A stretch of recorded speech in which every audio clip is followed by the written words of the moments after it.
Óskar til hamingju með Íslandsmeistaratitilinn því ég var ekki búinn að því en svona leikurinn hér í dag, uppleggið og þess háttar. Takk aðeins fyrir.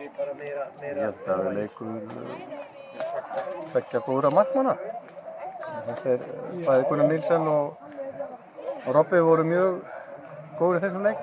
Það var nóg af færum en bara eitt mark. Leikur hérna glötuðu færa kannski?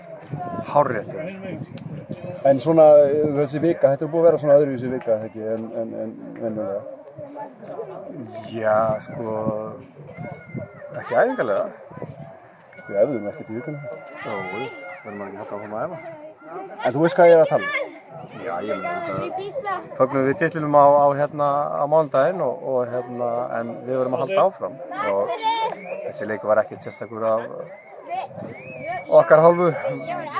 Varnarleikurinn var ekki til útflutnings og við fengum líkið af færum samt sem áður en náðum ekki að nýta þau og kannski vonbrigði að kom ekki betur stendur í innan leik en það virðist nú vera þannig með FH að þegar það er andrými þá nýta menn sér það. Skinnið áhugaleysi í varnarleiknum, gáðu sennilega fleiri færi á okkur í dag en í allt sumar? Já, klálega og þetta slitnaði of mikið í sundur og við vorum ekki nóg nálægt hvor öðrum og það hefur svona verið vandræði í síðustu leik.